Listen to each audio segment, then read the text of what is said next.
Kama uko online na umfahamu huyu jamaa, basi utakuwa wewe uko offline kabisa. Ni mmoja wa wasanii ambao wanafanya vizuri sana pindi ambako inapokuja katika swala akiwa mbele ya screen, upepo unabadilika kabisa. Hata kama ulikuwa na usingizi, basi unaamka kusudi kumtazama. Anaitwa Mkango Bey. Leo tuko naye live kabisa kupitia Hot Top TV. Tuko hapa kwa ajili ya kuzungumza naye vitu vingi zaidi kuhusiana na kazi zake. Na nikukumbusha tu kwamba jamaa ameshiriki movie nyingi zaidi kama Malaika, Sonia na ile ya Mchongo ambayo iko na Luka Azam. Tuko naye leo live kabisa. Habari yako? Bana poa, naje? Nzuri. Unyama. Trip Kikongo Kongo. So unajua pigo fulani za Kinaija. Unajua.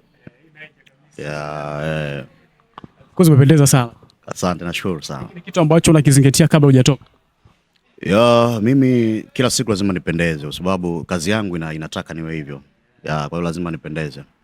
Wewe unashawahi kwa siku kitokea tofauti? Kuna watu wanaweza kutafsiri tofauti kitokea zaidi au tofauti na jinsi ulivyovaa ukafikiria tofauti. Ni mwenyewe kweli? Wengi wanafikiriaga hivyo tofauti. Lakini utafanyaje? Ndio kazi yetu, lazima tufanya. Bwana, kitu kizuri sana. Mkango Bey, Chalinze kuna historia gani katika maisha yako? Chalinze mimi kule ni nyumbani kabisa. Chalinze ni nyumbani kwa sababu baba katokea kule, mama katokea kule. Kwa hiyo historia yake ni ndefu sana, tuwezi kumaliza leo. Lakini ni home, watu wajue hivyo, ni home kabisa. Ndio kule kabisa. Mata Mkango basi dondoka Chalinze. Ukienda pale unakuta ukoo wangu wote uko pale. Kabisa. Hebu tuambie kwa ufupi zaidi, ilichukua ugumu gani na wepesi kiasi gani kufikiria safari ya kutoka Chalinze kuja Dar kufanya sanaa? Ni harakati na mapambano kwa sababu zilikuwa ni ndoto zangu. Mimi ujue nilianza kuigiza nikiwa niko shule. Mimi nilisoma kule ni shule moja inaitwa Bulingu. Iko pale Chalinze. Kwa hiyo ndoto zangu zilikuwaga sio kuendelea kusoma kwa sababu nilikuwa naona kama napoteza hivi. Yaani nilikuwa sielewi, unajua? Nilikuwa natamani hata niwaambie wazazi msiwekeze sana kwenye mambo hayo ya shule kwa sababu mimi naona kama nitapotezea hela yenu. Kwa sababu mimi nilikuwa nipo shule, sometimes mwalimu anafundisha, mimi naigiza. Naigiza, kabisa naigiza. Maana andika scene naanza kucheza mwenyewe peke yangu. Kwa hiyo kipaji changu ninaanza kugundua muda mrefu sana.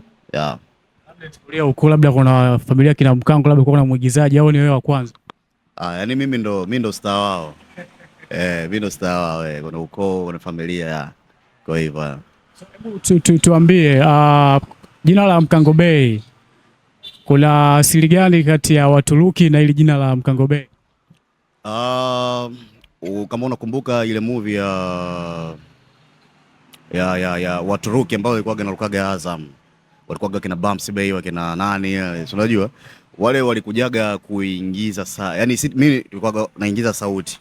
Kwa hiyo kuna kipindi wale walifanyaga tour wakaja Bongo. Walivyokuja Bongo wakanikuta mimi hapa. Niko naingiza sauti zile. Nimekuelewa. Sasa kuna dada mmoja Mturuki akasema, Bey, si unajua? Akapagawa Kinyamwezi. Kwa hiyo sasa mimi nikaona mimi si Mkango, ngoja niweke Bey pale mbele. Kwa hiyo kukaona Ukango Bey ndani yake Kwa hiyo iko hivyo Ilisho ile jina la Bey ni Waturuki. Waturuki wenyewe kabisa Kuna Bumps Bey, sijui kuna nani Bey, Ottoman Bey. Kwa hiyo sasa kuna Mkango Bey Bongo. Ile watu wengine sasa nao pia unakuta wanajiita Bey, hawajui kwamba hawajui limetokea wapi. Alafu Bey sio kila mtu anaweza kuwa Bey, unajua. Kuna namna lazima ikupendeze, unajua mtu Bey yule kuli Bey. Sasa wanajiita Bey alafu Bey kwa Kituruki na maana gani? Bey ni mtu ambaye alioshiba, mwanaume. Kama baba daddy fulani kama huko daddy Bey. Kwa hivyo kitu kikubwa sana. Umekuwa wengi wamekufahamu kupitia kazi nyingi ambazo umezifanya kama kina Sonia, kina Malaika na System Big Boss ambao sasa hivi inafanya poa zaidi. Sasa nilikuwa nahitaji nifahamu pia, ndio hiyo nazungumzia hofu, wanaogopa. Unajua kuna mtu ukishampa nafasi ndio basi. Unajua kuna waandishi ambao wapo mtaani, unajua wakali. Kuna waigizaji wakali wapo huko YouTube. Lakini wenyewe wanaona nikimpa hata main huyo. Maana anakuja kuua. Kwa hiyo iko hivyo. Tunabaniana tu wenyewe kwa wenyewe. Hatupeani nafasi kitu kikubwa sana. Lakini tuamie sasa kwenye issue ya Big Boss ambayo of course ni tamthilia ambayo sasa hivi Nimepita YouTube inaonyesha kwamba ni tamthilia ambayo inafuatiliwa sana YouTube na ina viewers wengi kuliko Dunia pamoja na ile ya Steve Mussi ya Memkwa. So kwa hiyo kuwepo katika tamthilia hii ya Memkwa ambayo inafanya poa zaidi YouTube, natamani nifahamu wakati mnajiandaa kushuti season 2, mpango kazi mkubwa kitu gani ambacho mlikizungumza baada ya kuitazama Big Boss season 1? Tulisema kwamba sasa hivi tunapoenda kuachia season 2 haitakiwi kuzungumziwa series yoyote Bongo ya YouTube. Ogopa sana ukiambiwa hivyo afu una hasira. Kwa kila mtu aliplay part yake. Ndio maana unaona mle ndani kila mtu yani kila mtu unayemtazama anajua. Kila mtu ana kazi yake mle ndani. Ukija kwangu Mkango Bay, ukija kwa Vevo, ukija kwa Kaniki, ukija kwa Matula, ukija kwa Kiulizo. Yaani kila mtu utampenda kwa namna yake. Yaani huo sio uongo bro. Yaani kila mtu utampenda kwa namna yake. Kwa hiyo hayo mashambulizi tulianza mapema kabla tujaanza kushoot. Mpango kazi. Mpango kazi. Kula kiapo. Kiapo. Tunaua na kweli tunaua. So hivi katika mkiwa mnavyoshoot hizi episode zenu, wewe mwenyewe pia tupe siri kwa Mkango. Mfano Big Boss, ukiangalia labda episode fulani, unapataga time ya kuangalia pia kusema kama hapa leo nimeangalia nimeishia hapa, hii inayofuata niongeze kitu fulani. Kwa sababu muigizaji ili uwe mzuri na upendo na mashabiki, inatakiwa uendelee kufanya kizuri kila siku. Utakiwa kupoa. Ndio maana mimi ukiniangalia season 1 kabisa, utaniona ni Mkango, lakini ukija huko season 2 utaona pia kuna tofauti nimebadilisha. Hata uongeaji, unajua kuna vitu fulani, kuna zile na watu wamezipokea, na ndio msemo ambao upo mjini sasa hivi. Yani hiyo mtu hataki wanaoga, yani utasikia kuta Makonda, madereva, boda ni wenyewe tu show nipisha hapo mwanangu yani nishakutana nazo sana hizo, unajua. Kwa hiyo ni kitu ambacho kishakaa kwa watu. Usikie kidogo kwenye kama ule Big Boss. Pia ni msemo ambao ulichukua mtaani. No, ni ya kwangu mwenyewe, sijachukua sehemu hivi. Ya kwangu mwenyewe, na tayari hiyo ishasajiliwa BASATA. Kwa hiyo ni ya kwangu mwenyewe kabisa, ina vibali vyake. Unapotazama kwa ulivyosema kwamba Big Boss imekuwa ni tamthilia sasa hivi pendwa kabisa, na hata ukiwa umeachia watu walalamika sana issue ya kuchelewa kwa Big Boss. So tuko na wewe pia ni moja ya sehemu ya member katika tamthilia hiyo. Kipi ambacho kinakumisha sana kutoka kwa Big Boss? Kwamba utokaji wa Big Boss unachelewa sana, watu wanalalamika sana.